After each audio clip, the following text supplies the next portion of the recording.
E aí, pessoal, na aula de hoje nós vamos falar sobre a ascaridíase ou ascaríase nesse módulo de nemateumintos, que é uma parasitose intestinal muito conhecida, muito prevalente em todo o mundo e também aqui no Brasil. No Brasil, ela é popularmente chamada de lombriga ou bicha em algumas regiões. Então, vocês com certeza já ouviram falar desse bonitinho aqui do Ascaris lumbricoides. E de onde que ele vem? Existe sempre uma origem. A gente precisa saber a classificação científica dessa espécie. Vamos ao nosso famoso reficofágio. Estamos falando do reino Animalia, um animalzinho, do filo Nematoda ou Nematoda, ou seja, a partir daqui eu já tenho uma característica desse verme. Ele tem um corpo no formato cilíndrico, diferente dos plateumintos, que eu já dei uma dica a vocês, que o plateuminto lembra plato, que é uma coisa achatada. Aqui nós temos o corpo, então, em formato cilíndrico.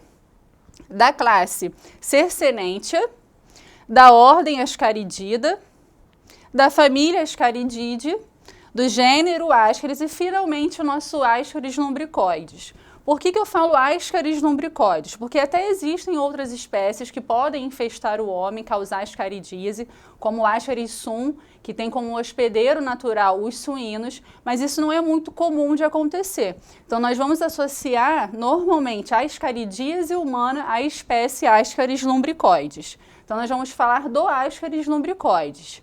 Essa espécie, esse verme, ele habita normalmente lá no nosso corpo, no organismo humano, o intestino delgado, sobretudo as regiões do jejuno e do ilho. Só que dependendo da densidade populacional, esses vermes podem acabar migrando para outras partes do intestino, até saindo do intestino. Vai depender muito daquela densidade populacional. Como eu falei para vocês, o reservatório natural do Ascaris lumbricoides é o ser humano. É ele que vai ser o principal reservatório dessa espécie em específico. Apesar de nós sabermos já agora que existe uma outra espécie que até é considerada por alguns autores como uma espécie variante, uma forma variante do lumbricoides, que é o Ascaris sum, que é mais comumente encontrado nos suínos. Mas no homem, a gente vai associar sempre ao Ascaris lumbricoides. Então, o homem ele vai ser o único hospedeiro desse verme. Vai desempenhar papel de hospedeiro definitivo, hospedeiro intermediário, ou seja, ele é o único hospedeiro. Tá repetitivo, mas eu quero que vocês gravem isso. Ascaris lumbricoides, espécie humana praticamente exclusivamente, tá?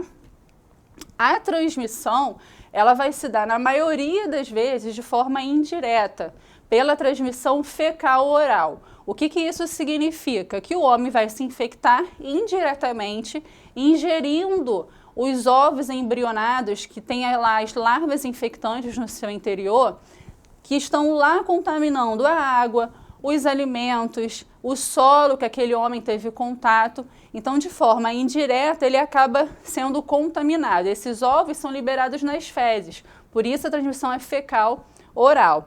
E também ele pode se contaminar de forma direta, quando as suas mãos estão contaminadas com esses ovos, contendo as larvas infectantes, e essas mãos são levadas diretamente à boca do ser humano. Então, é mais uma forma de transmissão.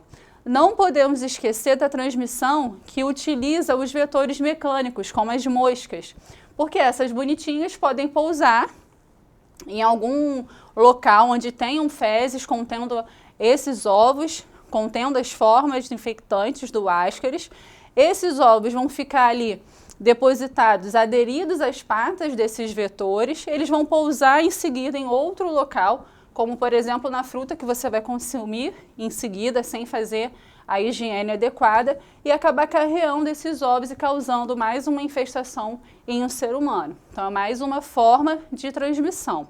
Com relação à epidemiologia dessa parasitose, já dei spoiler para vocês lá no início da aula, ela é uma parasitose muito comum, muito frequente em qualquer região do mundo. Ela tem uma distribuição mundial, eu posso dizer que ela é cosmopolita.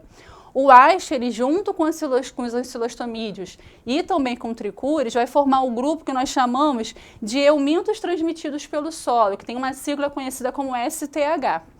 E eles, em conjunto, eles são responsáveis por uma grande carga de doenças parasitárias em todo o mundo. Para vocês terem ideia Só o Ascaris, ele é responsável, em média, pela infestação de 807 milhões de pessoas a 1,2 bilhão de pessoas no mundo inteiro, isso por ano, para vocês terem ideia da magnitude desses eumintos.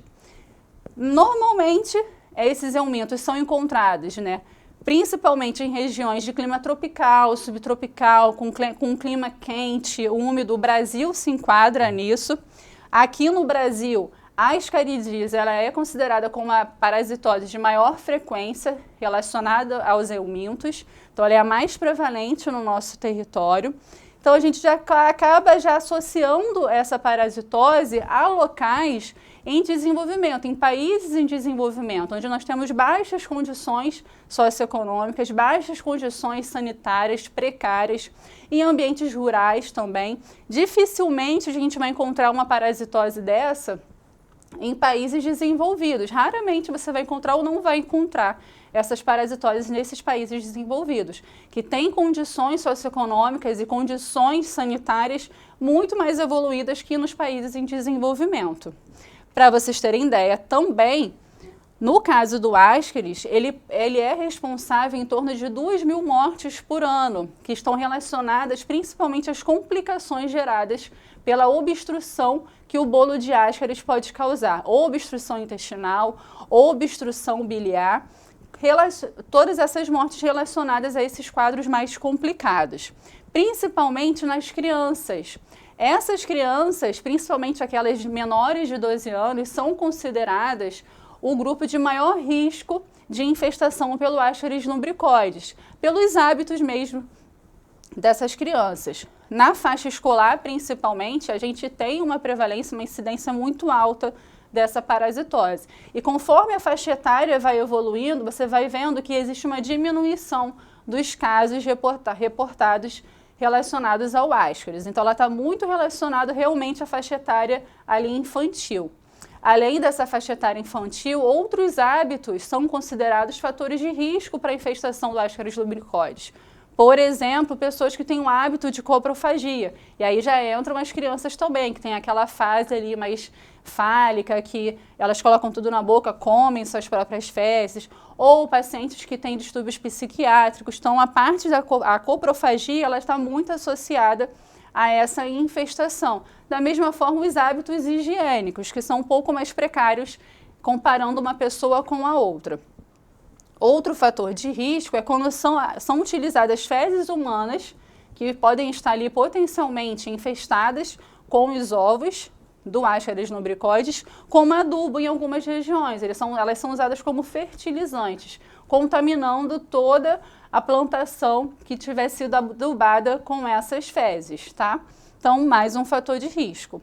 É isso, gente. A gente começou agora conhecendo o Ascaris lumbricoides, a ascaridíase.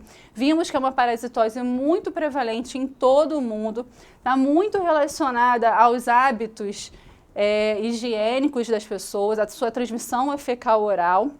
As crianças são consideradas o principal grupo de risco. E nós vamos ver que no Brasil existe uma importância muito grande, porque é a parasitose mais frequente aqui no nosso território. Até a próxima aula.